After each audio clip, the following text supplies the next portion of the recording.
Alors on fait tech éthique ou tech en toc? Voilà, c'est la question qu'on se pose à tous engagés vers une innovation responsable. Ici, on est installé toute la journée sur le stand du MEDEF au cœur de Viva Technologie pour cette RefNum exceptionnelle que vous pourrez revoir évidemment sur le site du MEDEF, bien entendu. Comment l'innovation numérique vient servir l'entreprise responsable dans une démarche RSE? Et tout au long de cette journée, gros plan sur des entreprises qui font figure parfois de pionnières. C'est la preuve par l'exemple. J'accueille Stéphane Labartino. Bonjour. Bonjour Fabrice. Stéphane Labartino, président fondateur de Common Go. Avec nous, Yannick Lascaux, bonjour. Bonjour. Yannick Lascaux, directeur de EasyPlay, des solutions pour une vie au travail plus efficace, plus responsable. Avec EasyPlay, vous le dites, on réenchante la vie au bureau, rien que ça, voilà. Ah, c'est exactement ça, voire même presque mieux. Le motto d'EasyPlay, c'est le digital qui n'oublie pas d'être humain. Parlez bien près du micro. Hein. Voilà, donc le digital qui n'oublie pas d'être humain, et ça nous ressemble beaucoup en fait. Tout ce que l'on fait, c'est créer de l'usage qui va donner du sens à ce que vont faire les usagers dans le bâtiment, notamment. Ouais. Alors qu'est-ce que vous proposez exactement donc, chez EasyPlay ? Puisqu'on parle de démarche RSE, ce n'est pas l'objectif premier de ce que l'on fait chez EasyPlay, mais on y contribue énormément. Nous faisons du smart building et nous sommes une partie du smart building. En fait, on va mettre de l'intelligence dans les bâtiments au service de l'usager. Alors, on va réenchanter la vie au travail avec des outils, des caisses à outils numériques, digitales, qui vont être un petit peu cachés, mais on va créer ce qui est l'âme du smart building et qui est aussi l'âme du RSE.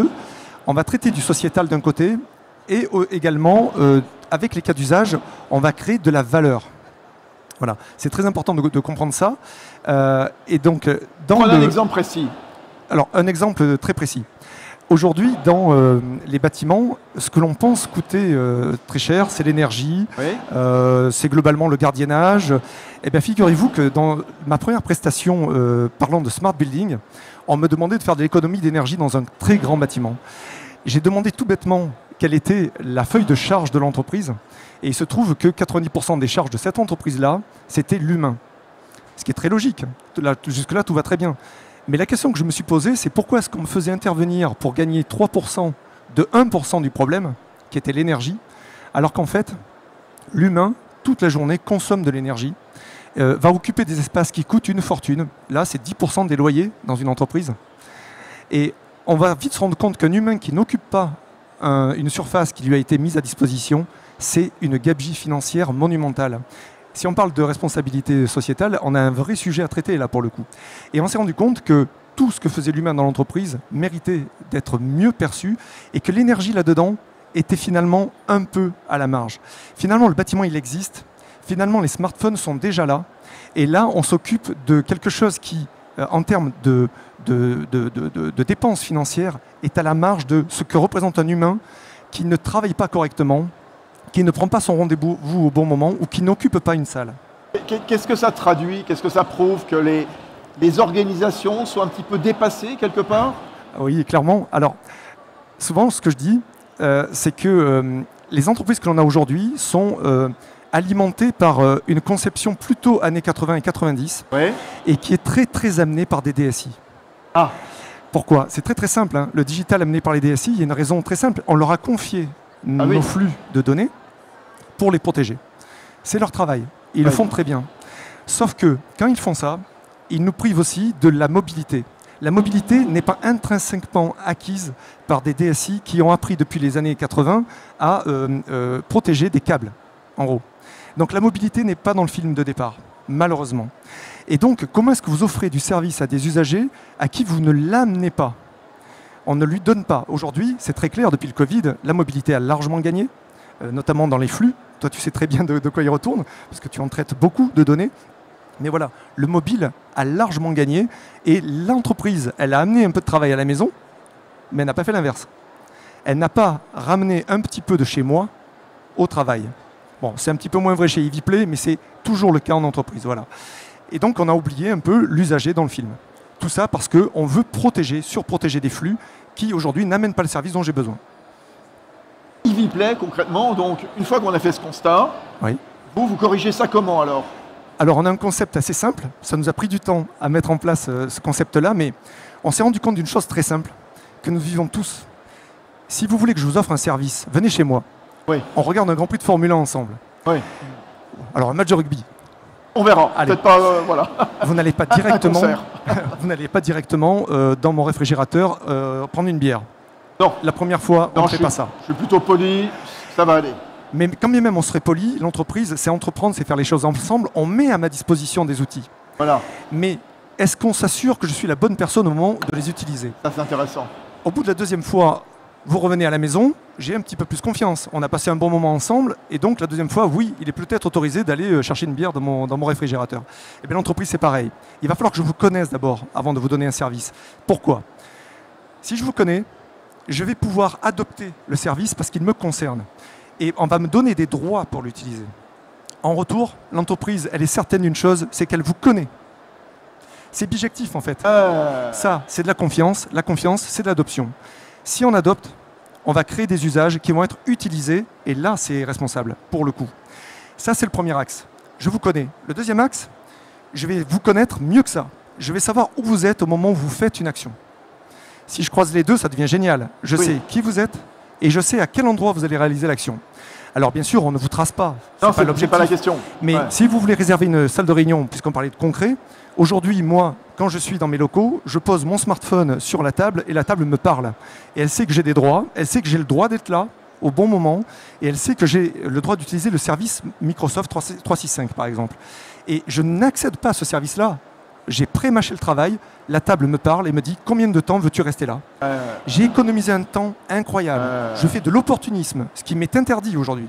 C'est-à-dire que je me pose à un endroit qui n'était pas prévu pour ça et je vais l'utiliser pour ce dont j'avais besoin. Trouver une place. Mais c'est vrai pour tout. Pour me livrer un colis, pour ouvrir une porte. Tous les services vont être vérifiés en fonction de qui je suis et où je suis. Et la personne, et où elle se trouve, et avec quel matériel. Mais un dernier axe, la contextualisation. Si je mélange ça avec tous les outils DSI qui existent déjà, Microsoft 365 par exemple, je ne le vois plus, mais lui, il est caché et il fait toujours son action de me donner une salle, mais qui est automatisée. Voilà. Donc la responsabilité d'entreprise, ça passe aussi par ça. Fondamentalement, et on va peut-être le développer après, mais la sécurité, c'est fondamental. C'est ce qui fait que si je crée des outils, il faut qu'ils soient utilisés, et pour que je les utilise, il faut que je les adopte. Et là, la confiance est fondamentale. Stéphane, come on go. Fabrice. On est à Grenoble. On est à Grenoble. Aujourd'hui à Paris. Aujourd'hui à Paris. Vous analysez les données qualitatives pour des entreprises. Alors, lesquelles et comment? Parce que ce sont des données qui sont beaucoup basées sur le ressenti, les sentiments. Alors ça, j'ai envie d'en savoir un petit peu plus, justement. Oui, c'est de l'analyse de ressenti humain. En fait, voilà ce que l'on fait en entreprise chez Come on Go. En fait, on a créé un outil qui, pour un décideur, une entreprise, permet de comprendre les mécanismes communicationnels qui vont générer l'adhésion sur un sujet, une transformation.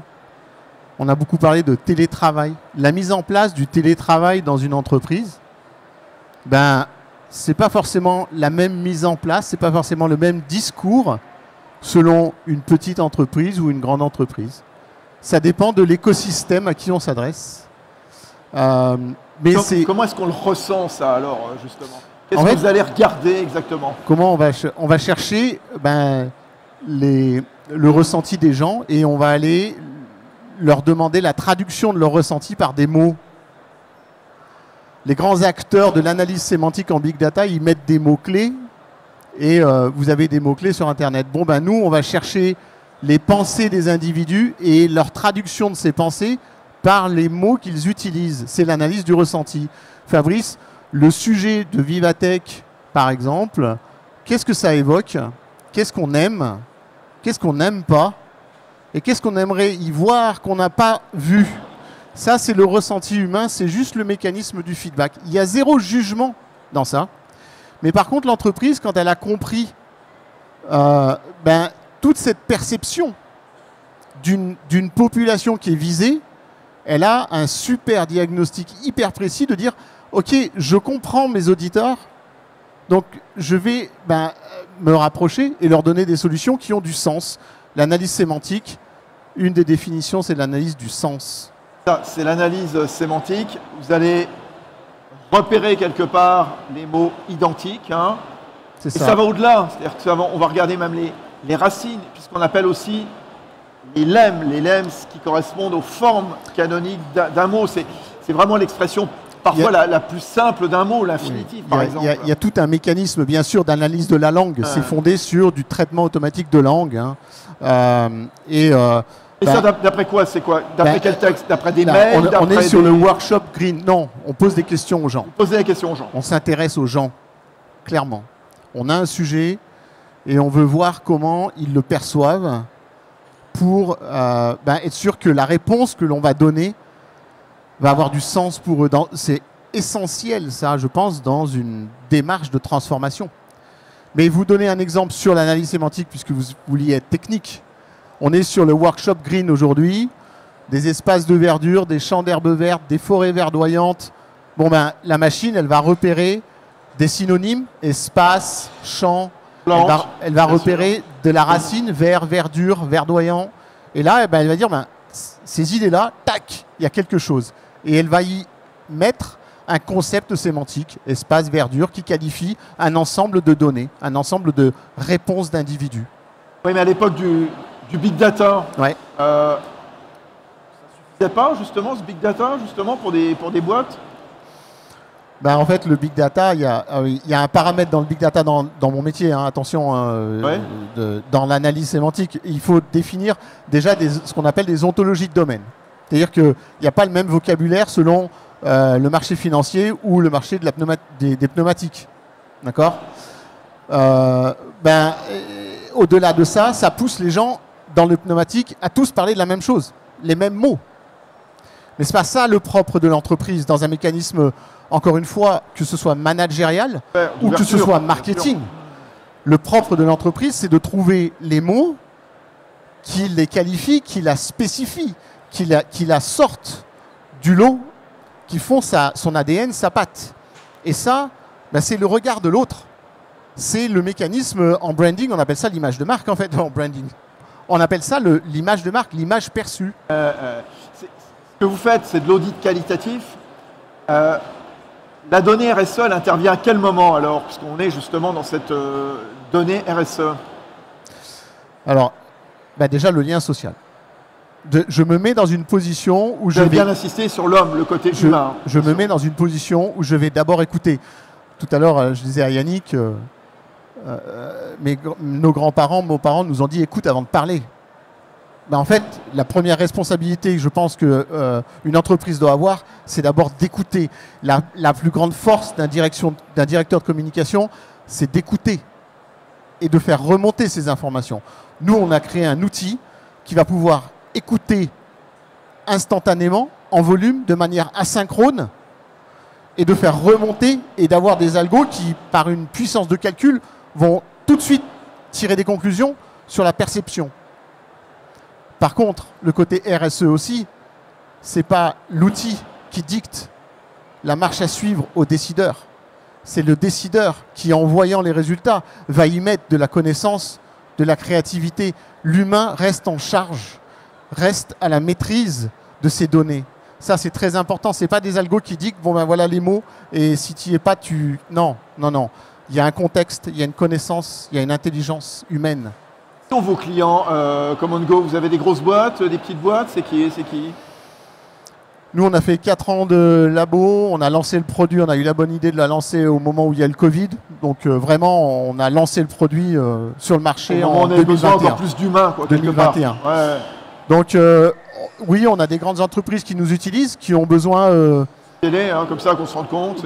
Schneider Electric, par exemple. Voilà. Schneider Electric nous a utilisé, nous on est de Grenoble, donc on a commencé sur notre écosystème. Mais Schneider Electric nous a utilisé parce qu'il voulait transformer une fonction en interne et la digitaliser. Comment les utilisateurs de cette fonction vivent cette transformation et comment les gens qui sont à la fonction vivent cette transformation. Mais on a aussi plein de petites et moyennes entreprises en fin de compte. Parce qu'une PME qui a une vingtaine de salariés, qui a un changement de gérance ou peu importe, et une cinquantaine de clients, peuvent pas se payer les gros mécanismes de captation, d'acquisition, mais comprendre leurs clients, montrer en interne la perception des clients, les attentes, engager les gens, pas sur la seule parole du dirigeant, mais sur ce que, en fait, là où on apporte de la valeur. Bon, mais ça, c'est primordial pour un dirigeant, enfin, je pense. Yves Play, vous, c'est qui vos clients? Alors, c'est assez vaste. Alors, c'est amusant comme question parce qu'on est en train de vivre une mutation de ces clients-là. Aujourd'hui, c'était très tertiaire, très bureau. Et en fait, si vous imaginez que si on arrive à faire de la cartographie, de la géolocalisation, de l'authentification forte, offrir du service de manière générale en entreprise, quel est le lien, même qu'est-ce qui manquerait comme sucre ou Lego pour que ça marche dans la ville? Il n'y en a pas. C'est exactement la même chose, c'est juste l'échelle qui change en fait. Et là, on est passé progressivement du tertiaire, très bureau, locatif, à finalement des campus, donc des sites de plus en plus gros. Et là, maintenant, ce sont des villes qui viennent spontanément vers nous pour adopter ce genre de solution. Et là, le RSE, pour le coup, marche quoi qu'il arrive, que ce soit pour des administrés ou bien des employés, pour le coup. Et nos clients, en gros, il y a 3 axes que je peux décrire. Le premier était très tertiaire immobilier, plutôt avec ce qu'on appelle des OIV, des opérateurs d'importance vitale. Pourquoi? Parce qu'il faut très tôt qualifier ce dont on a parlé ensemble juste avant, l'usage. Qui fait quoi? Donc là, j'ai eu affaire à plutôt du Thales, EDF, des entreprises qui ont des difficultés d'exploitation. Si on parle de EDF, on était plus dans l'industrialisation, donc des choses très industrielles. Comment est-ce qu'on rentre dans un cœur de centrale nucléaire, par exemple? Voilà, tout en faisant ça de manière facile, pour n'importe quel type d'employé. Et le dernier axe était finalement le plus intéressant et le plus compliqué, c'est l'axe sociétal. Comment est-ce qu'on arrive à convaincre des personnes qui ne sont pas du tout adaptées au digital? C'était la Commission européenne à cette époque-là, qui avait du mal à changer de site, changer de la manière de s'approprier les bureaux et accepter du digital en même temps. Voilà. C'est intéressant, ça pose la question, en effet, c'est comment tous les nouveaux outils sont acceptés nécessairement dans une entreprise. Et c'est vraiment le défi pour les entreprises de faire en sorte que les collaborateurs adoptent ces outils. Comment l'innovation numérique, elle vient servir justement ces enjeux RSE et spécialement, je pense, au S de RSE? Alors, ce qu'il y a de très curieux, c'est qu'on peut déjà parler de ce qui ne marche pas. Ce qu'il y a de très curieux et dans la responsabilité sociale d'entreprise, sociétale d'entreprise, les gens ne comprennent pas la géolocalisation. Je sors d'une affaire incroyable où on n'a pas mis de géolocalisation dans le système et les personnes sont encore, à l'heure où on se parle, persuadées que nous les traçons, nous les géolocalisons. En fait, il y a un tel pouvoir de l'imaginaire sur ce que l'on fait avec les données et qui est très curieux par rapport à ce qu'on vit tous les jours. On confie nos données personnelles sur Facebook sans aucun problème, voire même nos photos de plage très personnelles. En revanche, dès qu'il s'agit de l'employeur, on n'accepte pas de donner la position dans laquelle on est au moment où on réalise un travail. Alors, très vite, comment est-ce qu'on arrive à donner de l'envie par ce qu'on appelle de la gamification? C'est très simple, il faut donner envie et faire adopter. Faire adopter, c'est donner un usage qui est crédible. Si le matin, j'ai besoin de rentrer, tout le monde a besoin de rentrer sur le site, et on a besoin de sécuriser en même temps. Ce sont 2 problématiques différentes. Pour les concilier, il va falloir que je mette du contrôle d'accès, par exemple, digitalisé. C'est totalement magique. On va décider à la volée de la propriété qu'on va donner à la manière de rentrer. Et ça, on peut le changer quand on veut. Ça, typiquement, c'est une adoption, parce que tout le monde a besoin de rentrer. La restauration est une manière de faire adopter le système. Et après, il faut énormément rassurer. C'est-à-dire expliquer ce que l'on fait des données et bien expliquer les choses réelles. On ne vend pas les données, on ne les exploite pas si l'usager n'en a pas besoin ni envie. En fait, il y a pour ça des tas de cadres très réglementaires, la CNIL, l'ANSSI, il y a beaucoup de monde qui encadre ces pratiques. Et c'est très important de se dire ça parce que la réussite future du digital dans la RSE, c'est l'adoption, et l'adoption, c'est la confiance, comme je l'ai dit au début. Comment on couple les stratégies RSE et puis tout ce qui est automatisation des process, développement de la tech, développement du numérique dans l'entreprise? Stéphane? Je veux revenir sur l'anonymat déjà. Comment on couple ça? Et je pense en masse. Je pense que l'anonymat est essentiel. Il y a un gros travail de récit, de convaincre, c'est ça? En fait, déjà de rassurer. C'est pour ça que je viens sur l'anonymat, parce qu'en fait, à votre question, c'est ce premier mot qui me vient, et puis je rebondis un peu sur ce que disait Yannick. On recueille de l'information. Encore aujourd'hui, en 2022, on doit rassurer. Je veux bien qu'il y a quelques années qu'on se dise, bon, oh là là, Big Brother, tout ça, machin. Bon, c'était il y a des dizaines d'années. Là, aujourd'hui encore, on n'est toujours pas convaincu que le numérique, c'est principalement des bienfaits. En fait, c'est surtout l'intention qu'on va en faire derrière. Quand on recueille de la donnée, quelle intention nous, on est dans le business du ressenti. On interroge les gens, même sur les habitudes, les usages. On sait qui tu es, oui. On sait qui sont les personnes. On va interroger les personnes. On sait les nommer. Par contre, quand on recueille la donnée, on coupe le lien entre l'individu et la donnée. Mais on est capable de dire que cet individu provient de tel département ou de telle typologie de client. Et là, on en tire une conclusion sur le qualitatif, c'est-à-dire des personas, des profils qui se ressemblent. Voilà. Oui, alors je vais insister là-dessus, tu as tout à fait raison. En fait, il n'y a jamais de corrélation entre la donnée qui est produite et la personne en elle-même. Ça n'existe pas. Non. Et là encore, c'est un travail de convaincre les gens de ça. Autre chose, ça va se normaliser. Il faut reconnaître qu'aujourd'hui, on a affaire à des pionniers. Ceux qui se lancent dans le smart building à l'heure où on se parle, ça reste encore des pionniers. Mais l'encadrement... Ça prend combien de temps, cette histoire, de convaincre Les affaires du début nous mettaient 9 mois pour convaincre un client. Aujourd'hui, en 3 semaines, on emballe l'affaire. Mais ça ne veut pas dire qu'il n'y a pas un processus tout au long du projet, même quand on déploie, qui parle encore de ces affaires-là. Est-ce que la donnée est correctement utilisée et ainsi de suite. Fort heureusement, puisqu'on parlait de type de client, on est beaucoup sur des grosses entreprises, des grands comptes, qui ont souvent des DPO, donc qui vont travailler sur la justesse de la data et où est-ce qu'elle est utilisée, et est-ce qu'elle est correctement pseudonymisée ou anonymisée. Et pour finir sur le sens qu'on met à la donnée, chez EasyPlay, on n'a jamais qu'un profil, visiteur, occupant, usager. Waouh, il faut vous retrouver là-dedans. Et qui aurait fait quelque chose. Et ce qui nous intéresse, c'est de savoir que le visiteur est passé 4 fois aux toilettes avant d'aller en réunion. Ça nous intéresse. Mais c'est tout ce que je sais. Je ne sais pas qui, et je n'ai pas besoin de le savoir en fait. Et voilà. Merci beaucoup, passionnant. Vous voulez redire encore un petit mot? Allez, très court, Stéphane. Juste, en fait, cette posture de conseil, parce que nous aussi, dans nos clients, on a beaucoup de consultants, en fait. D'accord? Et donc, ils vont besoin d'aller chercher de la donnée, tirer un diagnostic, encore une fois, anonymiser, petite, sourcée, pour y délivrer quelque chose de réellement pertinent. Et je pense que le numérique, c'est ça. Si on veut donner du sens, écoutons d'abord et étudions d'abord les humains autour de ce numérique et qui vivent le numérique. En tout cas, vivre le numérique, c'est bien le numérique. Voilà, il faut expliquer, il faut raconter, il faut convaincre. Merci, on applaudit très fort Stéphane Labartino, Common Go, Yannick Lascaux, EasyPlay. Merci à tous les deux, merci beaucoup.